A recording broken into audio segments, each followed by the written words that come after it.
اللہ کے محبوب صلی اللہ علیہ وسلم دنیا میں دو نعمتیں لے کر آئے، ایک روشن کتاب قرآن پاک اور دوسرا روشن دل اللہ کے محبوب صلی اللہ علیہ وسلم کا۔ بالفاظ دیگر یوں کہیے کہ ایک علم کامل اور دوسرا عمل کامل، ایک چمکتا ہوا علم کا نور اور دوسرا دمکتا ہوا اخلاق، یہ دو نعمتیں آپ لے کر آئے ہیں۔ اللہ کے محبوب صلی اللہ علیہ وسلم اس زمانے میں مبعوث ہوئے تھے جس زمانے کو دور جاہلیت کہا جاتا ہے۔ اس جاہلیت کو ختم کرنے کے لیے اللہ نے اپنے محبوب کو مبعوث کیا تھا۔ تو گویا کہ جہالت کو دور کرنے کے لیے علم کی ضرورت ہے، اندھیرے کو دور کرنے کے لیے روشنی کی ضرورت ہے۔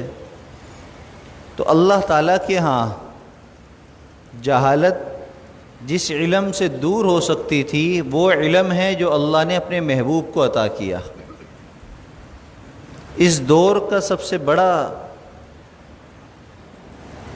فتنہ یہ ہے کہ پڑھے لکھے لوگ جو دنیاوی اعتبار سے ڈگری ہولڈر ہیں، بڑے سمجھدار سمجھے جاتے ہیں، ان لوگوں کے ذہنوں میں بھی آہستہ آہستہ یہ بات بٹھا دی گئی جس کی وجہ سے وہ ڈر گئے۔ کیا بٹھائی گئی؟ کہ ہر انسان اپنے بچے کو دنیاوی فنون تو سکھانے کے لیے تھمتن تیار ہے، لیکن دینی علوم سکھاتے ہوئے ڈرتا ہے۔ اب یہ ڈر بٹھا دیا، حالانکہ اللہ کے محبوب صلی اللہ علیہ وسلم جو علم لے کر آئے ہیں وہ تو قرآن ہے، وہ تو آپ کے ارشادات ہیں۔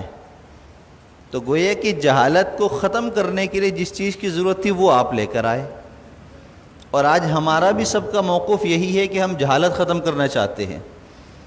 ہمارا نعرہ کیا ہے؟ شعور بیدار ہو جائے، اور شعور بیدار ہوگا علم کی روشنی سے۔ اور علم کی روشنی کون سی ہے؟ وہ اسکول کی ہے، کالج کی ہے، یونیورسٹی کی ہے، یہ ہم سمجھتے ہیں، حالانکہ ایسا نہیں ہے، اس لیے کہ ہم ناقص العقل ہیں۔ اللہ کے محبوب صلی اللہ علیہ وسلم سید الانبیاء، تمام انبیاء کے سردار ہیں۔ اللہ کے بعد سب سے بابرکت ذات، سب سے بلند ترین ذات وہ اللہ کے محبوب صلی اللہ علیہ وسلم کی ذات ہے۔ تو گویا کہ جو رب کائنات ہے اس نے وجود کائنات کو جو علم عطا کیا وہ قرآن کا علم تھا۔ تو پتہ یہ چلا کہ جہالت کو دور کرنے کے لیے قرآن کے علوم کو حاصل کرنا ضروری ہے، اس سے روشناس ہونا ضروری ہے۔ اب ہمارے ہاں المیہ یہ ہے کہ ہمارے ہاں کہتے ہیں کہ ہاں ضروری ہے، لیکن کچھ لوگ کیمروں کے آگے، مائکوں کے آگے آ کر کہتے ہیں کہ بھئی یہ جو علماء ہیں، یہ جو مدارس کے ہیں، جو حفاظ ہیں، ان کو سائنس پڑھانی چاہیے، ان کو سائنس پڑھانی چاہیے۔ اور ان کا موقف یہ ہوتا ہے کہ ان کو سائنس کے بارے میں کچھ پتہ نہیں ہے، لہذا ان کو یہ علم آئے گا تو ان کے اندر سے وہ جہالت ختم ہو جائے گی۔ حالانکہ 5 یا 10% ایسے لوگ ہیں جو مدرسوں کی طرف آتے ہیں، زیادہ نہیں ہیں۔ 90% طبقہ وہ ہے جو کالج و یونیورسٹی میں جاتا ہے۔ تو کالج یونیورسٹی میں جانے والے لوگ اگر سارے جمع ہو کر ان 5% والوں کو یہ کہیں کہ بھئی تم بھی ادھر آ جاؤ تو جہالت ختم ہو جائے گی، تو میرے خیال میں یہ عقل کے خلاف بات ہے۔ اس لیے کہ جہالت اجتماعیت سے پیدا ہوتی ہے اور اجتماعیت دوسری طرف ہے۔ تو گویا کہ جہالت پیدا کرنے کی وجہ ہے، اس کو ختم کرنے کے بجائے اتنا پروپیگنڈا کیا جائے کہ جو سچ بات ہے، جو حقیقی بات ہے، جو اللہ کے یہاں پسندیدہ چیز ہے، اس کو چھپا دیا جائے۔ اور یہی کفار مکہ بھی کرتے تھے، یہی جو ہے منافقین مدینہ بھی کرتے تھے، تو آج ہم بھی یہی کر رہے ہیں۔ تو اس لیے ہمیں اس بات کو سمجھنا چاہیے۔ آج عام بندے کا مسئلہ کیا ہے؟ ہر مسلمان کلمہ گو کا مسئلہ کیا ہے؟ پریشانی کیا ہے؟ پریشانی ہماری یہ ہے کہ اگر ہم نے نماز پڑھنا شروع کر دی تو ہم سے بڑا کوئی نیک نہیں ہے، اور غلطی سے اگر چند دن تہجد پڑھ لی تو پھر جنید بغدادی ہم اپنے آپ کو سمجھنے لگ جاتے ہیں، اور اگر حج کر لیا پھر تو اسلام کے ٹھیکیدار بن جاتے ہیں۔ ایسا ہے کہ نہیں؟ یہ ہماری سوچ میں بتا رہا ہوں، یہ ہم سب کی یہ سوچ ہے کہ جہاں جہاں ہمارا عمل بڑھتا ہے تو ہم درجات اپنے خود ہی طے کر لیتے ہیں اور خود بخود اپنے آپ کو بڑا سمجھنے لگ جاتے ہیں، اور پھر بعض دفعہ نماز بھی نہیں ہے، حج بھی نہیں ہے، روزہ بھی نہیں ہے، زکوٰۃ بھی نہیں ہے، صرف عمر بڑھ گئی، 50 سال عمر ہو گئی، 60 سال عمر ہو گئی، داڑھی سفید ہو گئی۔ اب اگر کہا جائے کہ بھئی آپ نماز صحیح نہیں پڑھ رہے، ارے میاں رہنے دو، ہماری 70 سال عمر ہے، بھائی عمر سے کیا تعلق ہے؟ اگر غلطی ہے تو ہے، اس کو مانا جائے، لیکن ہم نہیں مانیں گے، اس لیے کہ ہم پیدائشی مسلمان ہیں اور ہم اسلام کے ٹھیکیدار ہیں۔ تو بھائی اس روش کو ہم بدلیں، اپنی طبیعت کے اندر عاجزی لے کر آئیں، اگر ہمیں اسلام کے بارے میں کوئی معلومات ملے تو ہم اس کو قبول کریں، اور پھر اپنی اگلی نسل کے لیے ہم تیاری کریں کہ وہ اس رخ پر آ جائے۔ ہم اگر نہیں کر سکے تو کوئی بات نہیں، ہماری اولادیں کر لیں گی، مایوسی کس بات کی ہے، نا امیدی کس بات کی ہے، لیکن اپنی سوچ کو ہم بدلیں۔ جب تک ہم اس سوچ کو نہیں بدلیں گے تو یاد رکھیے کہ کامیاب ہونا ہمارے لیے مشکل ہے۔ خواہشات کے پجاری ہم بنے ہیں، یہ بھی مل جائے وہ بھی مل جائے، یعنی کہ مکان بھی ہو، بلڈنگ بھی ہو، بنگلہ بھی ہو، کاروبار بھی ہو اور مولوی بھی ہوں ہم، یہ ممکن نہیں ہے نا۔ آپ دیکھ لیں، علماء کی تاریخ اٹھا لیں، کہاں سے شروع ہوتی ہے؟ اصحاب صفہ سے۔ اللہ کے محبوب صلی اللہ علیہ وسلم نے جو پہلا مدرسہ قائم کیا تھا وہ اصحاب صفہ ہے، جو چبوترا ہے مسجد نبوی میں آج بھی موجود ہے، وہ پہلا مدرسہ ہے۔ وہاں کے سارے طلباء، کوئی بھی مالدار نہیں تھا، کوئی بھی روزانہ کھانا کھانے والا نہیں تھا، وہ دوسروں کے محتاج تھے سارے۔ تو وہ سنت آج تک کس نے جاری رکھی ہے؟ علماء نے۔ تو علماء کا احسان مانیں۔ ابھی کرونا وائرس ہوا، ایک عجیب کیفیت ہو گئی، ابھی رمضان شروع ہونے میں 1 ہفتہ تھا تو سوشل میڈیا پہ میسج، بس اب تو رمضان کا چاند طلوع ہوگا اور کرونا یوں بھاگے گا، اس لیے کہ اب ہم مسلمانوں کا مہینہ آ رہا ہے۔ خوش فہمیاں، غلط فہمیاں ہمارے اندر اتنی بڑھ گئیں، اور چاند طلوع ہوا، ہماری مسجدیں بند ہوئیں، ہمیں تراویح کے لیے روکا گیا۔ کہاں گیا ہمارا ایمان؟ کہاں گئی ہماری عقل سمجھ؟ ارے بھائی جہالت کی باتیں ہیں یہ۔ اگر کرونا بیماری ہے تو اس سے بچیے، احتیاط کیجئے۔ کسی نے کہا ہے کہ آپ اپنا سر دیوار میں مار لیجئے؟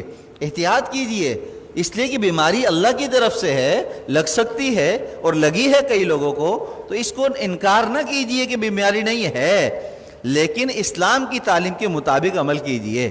اور اسلام کی تعلیم ہمیں کون بتائے گا؟ علماء بتائیں گے۔ علماء کہاں پیدا ہو رہے ہیں؟ مدارس میں پیدا ہو رہے ہیں، لہذا مدرسوں کو بند کر دو، علماء باقی رہیں گے؟ نہیں۔ ہر چھت پر تراویح ہوئی، ہر گھر میں تراویح ہوئی، ہر گلی میں تراویح ہوئی۔ اللہ کا شکر ادا کریں، ہم مدارس کا شکریہ ادا کرتے ہیں۔ اے اہل مدارس، تمہارا ہم پر احسان ہے کہ آپ نے ہمیں حفاظ دیے، آپ نے ہمیں قراء دیے، آپ نے ہمیں علماء دیے، جس کی وجہ سے آج ہماری مسجدیں آباد ہیں، ہمارے ممبر آباد ہیں، ہمارے گھر آباد ہیں، ہماری تراویحیں آباد ہیں، ہمیں قرآن پڑھانے والے قراء مل جاتے ہیں۔ ہر بندہ جو چاہتا ہے کہ میں اپنے گھر میں بچے کو پڑھاؤں، حافظ قرآن اس کو آسانی سے مل جاتا ہے۔ سلام ہے اہل مدارس کو، علماء کو، کہ جن کی محنتوں سے آج یہ ہمیں سب ملا ہوا ہے۔ اور دوسری طرف سائنس ٹیکنالوجی پڑھائی جائے۔ بھئی جنہوں نے پڑھ لی انہوں نے کیا کیا؟ ابھی جہاز کریش ہوا کہ نہیں ہوا؟ دنیا نے دیکھا۔ اس موقع پر کیا ہونا چاہیے؟ جو پہلے نعرے سیاسی نعرے تھے، استعفیٰ دے دو، دیا کسی نے استعفیٰ؟ نہیں دیا۔ اس کا مطلب جھوٹ بولا۔ ایسا ہی ہے یا میں جھوٹ بول رہا ہوں؟ ایسا ہی ہوا۔ اچھا جی چلو نہیں استعفیٰ دیا، نہ دو، تحقیقات کراؤ۔ تحقیقات کون کرے گا؟ سائنس والے کریں گے، ٹیکنالوجی والے کریں گے، لیکن اس کا بلیک باکس نکال کر کہاں بھیجا جا رہا ہے؟ فرانس۔ کہاں بھیجا جا رہا ہے؟ فرانس۔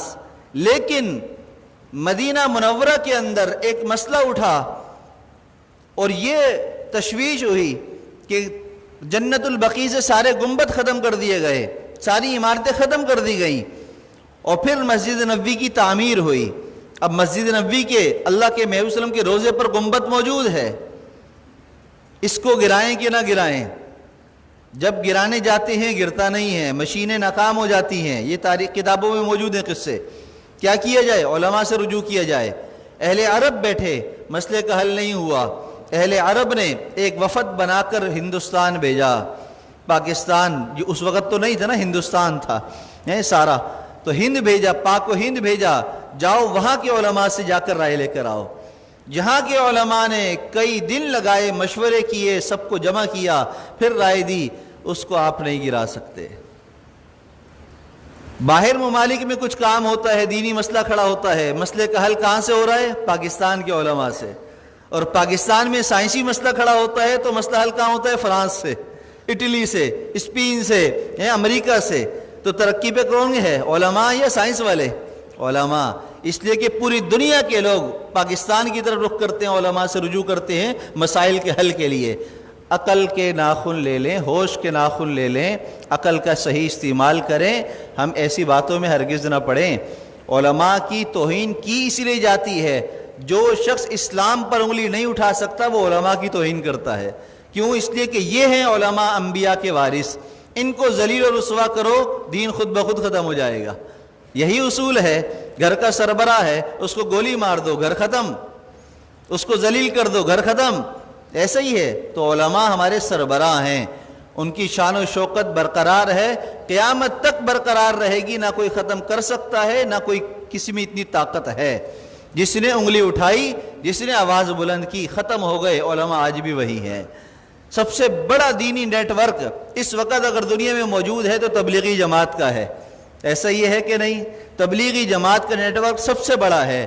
جان بھی اپنی، مال بھی اپنا، وقت بھی اپنا، قربان کرنے کے لیے سب مسلمان تیار ہیں۔ سب سے بڑا نیٹ ورک ہے۔ روک دیا گیا، پابندیاں لگا دی گئیں، کیا ہو گیا؟ اسلام ختم ہو جائے گا؟